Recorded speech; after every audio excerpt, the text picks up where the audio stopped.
건강이 뭐냐고 하면 좀 막연한데 병이 없는 게 건강이지 뭐 아픈 데가 없는 게 건강이지 뭐 이렇게 쉽게 생각할 수도 있는데요. 원리적으로 딱 얘기하면은 적절한 자극에 의해서 잘 통해야 된다고 그랬죠. 그죠? 기혈순환, 뭐 심신이 잘 통하는 상태가 건강이다. 뭐 이렇게 쉽게 우리가 생각할 수 있겠죠. 그죠?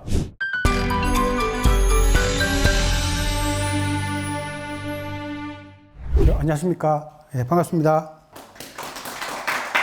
타워월드 협회 이여명 회장입니다. 이번 달은 섭생법에 대해서 특강을 좀 준비했습니다. 뭐 섭생법이라 하니까 맛있는 거 많이 소개해 드릴 거라고 생각하시는데, 물론 뭐 잘 먹는 법도 오늘 말씀드리겠지만, 맛있게 먹는 방법, 또 맛있게 먹을 수 있는 체질을 만드는 방법, 덜 먹어서 효율적으로 인체를 만드는 그런 방법을 주로 많이 소개해 드릴 겁니다. 왜냐면은 이제 저희 단체가 포브레인 생활수행이라고 그래가지고 내면을 깨우는 공부를 하는 단체거든요.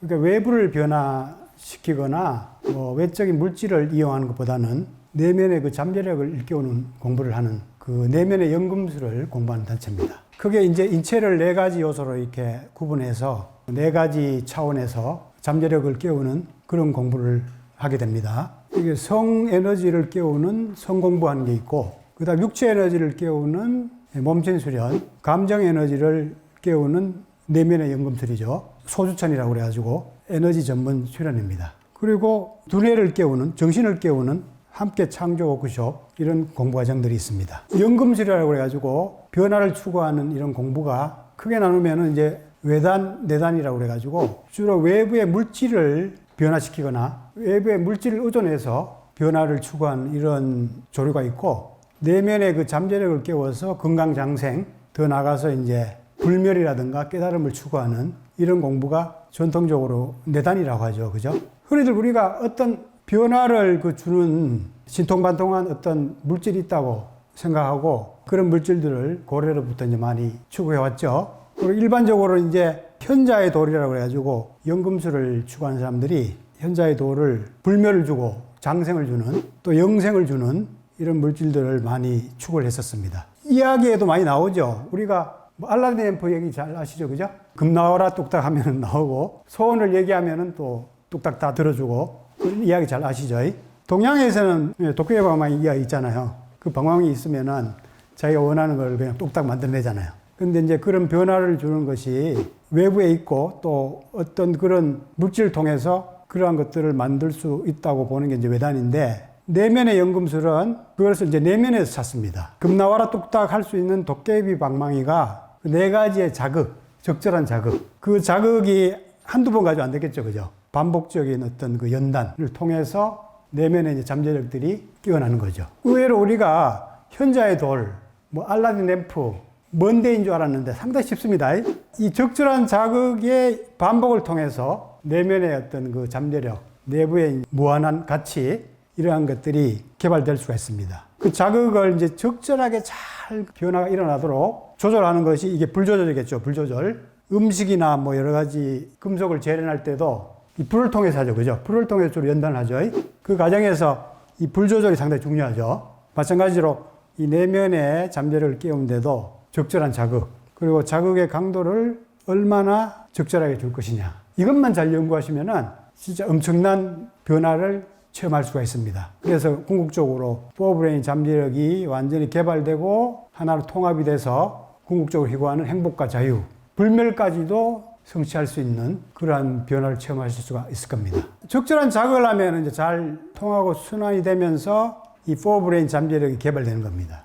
얼마나 이제 4가지 차원에서 잘 통하느냐, 잘 순환되느냐, 이것이 얼마나 이제 포브레인 잠재력이 개발되느냐의 관건이라고 생각하시면 됩니다. 그럼 이제 개발되는 단계에 따라서 제가 3승 9단계의 그 발전 과정을 포브레인 수준에서 다 기준을 이렇게 만들어 놨어요. 그래서 이런 내면의 불멸, 내면의 금, 내면의 어떤 영원성을 이제 공부하는 과정을 배우게 되는데, 여러 가지 이제 참고 자료들이 많습니다. 건강과 수련에 관련된 요소들이 있고, 이 중에서 가장 기본적인 게 복뇌건강법이에요. 기적의 복뇌건강법. 복뇌를 개발하는 종합적이고 쉬운 방법들이 자세히 소개되어 있습니다. 그 다음에 이제 성에너지 연금술을 익히는 책들은 또 여러 가지가 있는데, 그 중에서 이제 충전되는 에너지 오르가즘 비법. 이게 이제 가장 핵심적인 책이고, 그 다음에 이제 소녀경을 실질적으로, 종합적으로 번역을 해서 해설을 해놓은 책이에요. 이것도 상당히 읽으시면은 침실의 경전으로서 도움이 많이 되실 겁니다. 그리고 이제 여러 가지 동영상 강좌들도 많고, 지금 이제 팟캐스트라든가 유튜브를 통해서 그것만 공부해도 상당한 공부가 되실 겁니다, 아마. 그래서 이런 유튜브를 통해서도 이제 공부를 할 수가 있고, 그리고 이제 이런 특강이라든가 포브레인 정규 과정을 필요로 하고 관심 있는 분야부터 입문해서 공부하시면은 내면의 그런 부자가 되실 수 있는 그런 공부를 하실 수가 있을 겁니다. 그리고 그 내적인 에너지, 잠재력을 깨울 수 있는 또 여러 가지 몸의 원리에 근거해서 생활건강 4종 세트 이렇게 제가 개발했고, 그 다음에 이제 성에너지 개발하는 기구로는 음방울이 이제 대표적이죠. 그리고 이제 곧 쌍방울도 나옵니다. 음방울보다 훨씬 진동기능이라든가 여러 가지 기능이 많이 업그레이드 되어 있죠. 남성들 성에너지 단련하고 깨우는 기구는 기억도, 역시 이제 편리하게 생활 속에서 수련하기 쉽게 최근에 이제 미니 기억도도 제가 이제 개발해서 보급을 하고 있습니다. 그래서 이런 기구를 적절하게 활용하시면은 쉽게 좀 편리하게 내면의 그런 건강이라든가 잠재력을 깨우는 데 도움이 많이 되실 겁니다. 인간이 도구를 사용하는 동물이잖아요. 그죠? 도구를 잘 사용하기 때문에 우리가 동물과 다르게 이런 문명을 건설하게 되지 않습니까? 그죠? 그래서 적절하게 도구를 좀 활용하는 것도 지혜가 될 수가 있는 거죠.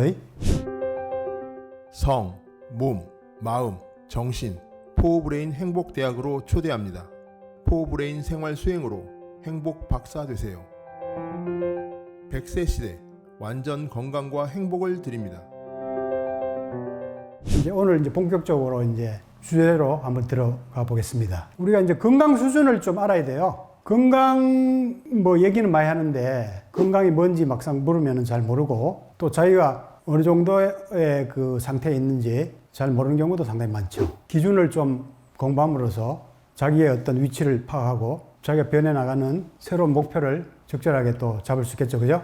건강이 뭐냐고 하면 좀 막연한데, 병이 없는 게 건강이지, 아픈 데가 없는 게 건강이지, 이렇게 쉽게 생각할 수도 있는데요. 원리적으로 딱 얘기하면은 적절한 자극에 의해서 잘 통해야 된다고 그랬죠. 그죠? 기혈순환, 심신이 잘 통하는 상태가 건강이다.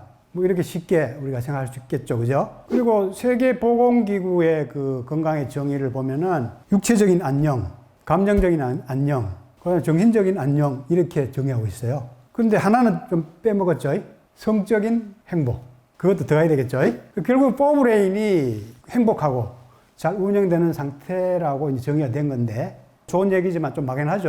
육체적인 안녕이 어떤 상태인지 구체적인 정의가 없기 때문에 좀 막연한 정의라고 할 수 있죠. 근데 여기 보면은 남한테 의존하면서 생활하는 단계, 이게 이제 가장 기초적인 단계라고 볼 수가 있죠. 대소변이라든가 의식주 여러 가지 해결하는 거를 남의 도움 없이 생활할 수 없는 단계.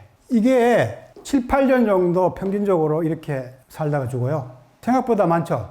평균입니다, 평균. 우리 아버님만 해도 사실 뇌졸중이 와가지고 9년 동안 누워 계시다가 돌아가셨어요. 본인의 고통은 말할 것도 없고, 그 주변 사람까지 상당히 그 고통을 많이 겪죠. 이제 2단계는 쇠약한 신체. 병이 한두 가지, 두세 가지 있는 상태예요. 근데 나이 들면은 병이 몇 가지씩은 다 있죠. 그죠? 나이가 안 들어도 한두 가지씩 불편한 데 다 있죠. 여기 보면은 노인의 만성질환 수가 3개 이상 45% 정도, 2개 24%, 1개 20%, 없음 한 10% 정도 됩니다. 야, 그래도 없음이 10% 정도 되니까 대단한 것 같아요. 없음 한 사람이 이제 건강체질에 속하죠. 그러니까 건강체질이 불편한 데를 크게 못 느끼는 이 건강체질인 사람이 한 5에서 한 10% 정도 되는 걸로 파악이 됩니다. 섭생법을 통해서 우리가 앞으로 도달하고자 하는 이런 에너지 체질, 그 에너지를 많이 활용하고 음식은 좀 많이 줄이는 이런 식습관으로 이제 바뀌는 것을 오늘 많이 얘기할 겁니다. 그래서 에너지를 많이 이렇게 활용하는, 몸이 상당히 진짜 경쾌하고 날아갈 듯이 가볍고 이런 체질이 있는 사람이 있어요. 몸짓 수련 같은 거 하는 사람들 오랫동안 하다 보면은 상당히 가벼워지는 걸 느낍니다. 다리가 없어지는 듯한 그런 체험을 해요. 구름 위를 이렇게 좀 걸어가는 듯한, 건강 상태가 좋을 때는 그런 체험까지 와요. 그리고 어떤 사람은 하늘로 날아갈까봐 좀 잡아달라고 하는 사람도 있어요. 그러다가 이제 영성체질, 신선체질이죠. 신선체질. 물질적인 의존이 많이 줄고 영적 체험 속에서 살아가는 이런 사람들이 있습니다. 극소수죠. 우리가 이제 죽게 되는 원인이 좀 궁금할 겁니다. 여기 보면은 1위에서 11위까지 사망 원인이 있어요. 첫째가 암입니다. 암. 여러분들 지금 코로나가 무서워가지고 지금 조심하실 텐데 코로나보다 훨씬 무서운 데가 존재들을 오늘 소개를 해드리려고 해요. 암으로 하루 죽는 사람이 217명입니다. 그러면 지금 요즘에 코로나로 죽는 사람이 평균 3명 정도 돼요. 3명. 옛날에는 적었는데 요즘에 약간 좀 많아졌어요. 3명. 그럼 암은 지금 코로나보다 얼마나 더 무섭습니까? 하루에 217명이 암으로 죽어요. 근데 사람들이 겁이 없어. 무서운 존재가 도처에 있는데 무서워하질 않아. 나는 그게 너무 이상한 거예요. 막상 무섭지 않는데 그 존재는 너무 무서워하고 진짜 무서운 존재가 도처에 깔려 있는데 겁 없이 사는 사람이 너무 많아. 자살로 죽는 사람이 하루에 38명. 코로나보다 12배가 위험합니다. 다른 것도 많아요. 여기 10위 안에 드는 거는 다 지금 코로나보다 무서운 존재들이에요, 지금.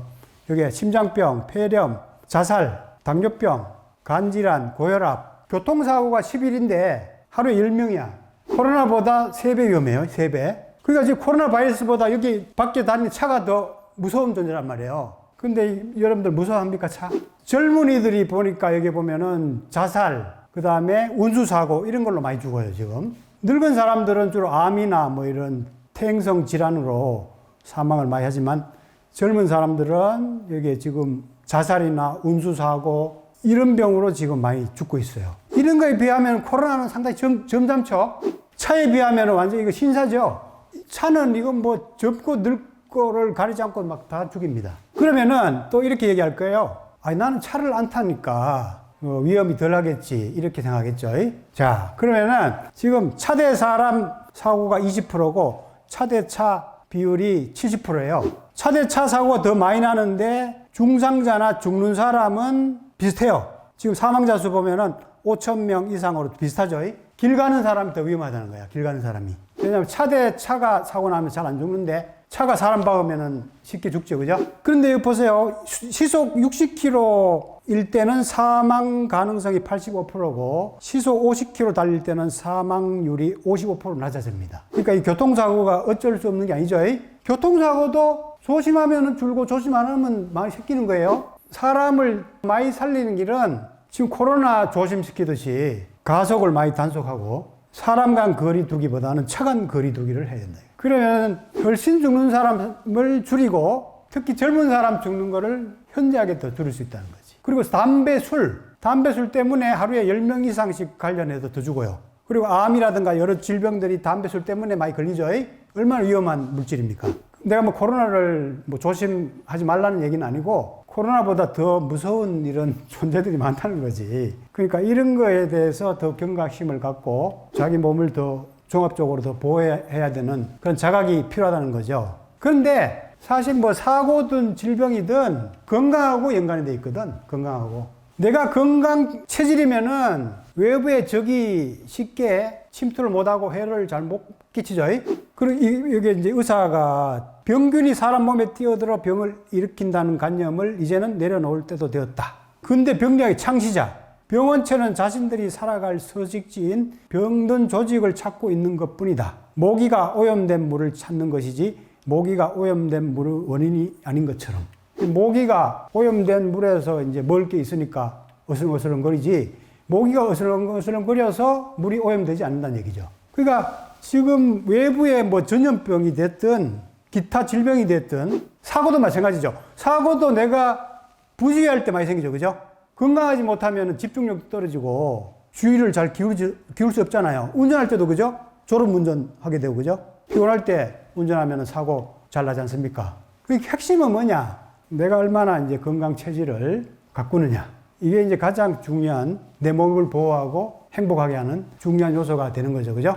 근데 건강 체질을 만드는 요소가 크게 나눠서 4가지의 자극. 성적인 자극, 여기 육체적인 자극, 감정적인 자극, 그 다음에 여기 정신적인 자극. 그 4가지가 골고루 잘 충족이 돼야 행복해지고 건강해지겠죠. 그죠? 어느 한 가지 가지고 잘 안 되겠죠. 그죠? 4가지를 삶 속에서 종합적으로 추구할 때 건강을 균형 있게 잘 추구할 수가 있게 되는 거죠. 근데 이제 그 중에서 제가 오늘 얘기할 거는 이제 주로 식생활에 대해서 얘기할 겁니다. 이 식생활이 되게 중요하죠. 현대의학의 시조, 테스 형이 히포크라테스도 태수형이네요. 그러고 보니. 소크라테스만 태수형이 아니고. 음식으로 고치지 못하는 병은 약으로도 고칠 수 없다. 약보다 음식이 더 낫다는 얘기죠. 그죠? 그리고 뭐 이런 말 하니까 또 음식으로 모든 병을 고친다. 또 이렇게 떠드는 사람이 많은데 음식만으로는 또 다 되는 것은 아니고 아까 전에 4가지가 종합적으로 균형 있게 잘 추가해야 된다. 그걸 잊어버리시면 안 됩니다. 허준 선생이 보면은 이제 의사 종류가 9가지 있다고 그랬는데 마음으로 고치는 의사가 첫 번째고 그다음에 두 번째가 이제 식의학, 식생활이 상당히 중요하죠. 그다음 세 번째가 약이고 이 약이 이제 현대 약은 아니겠죠.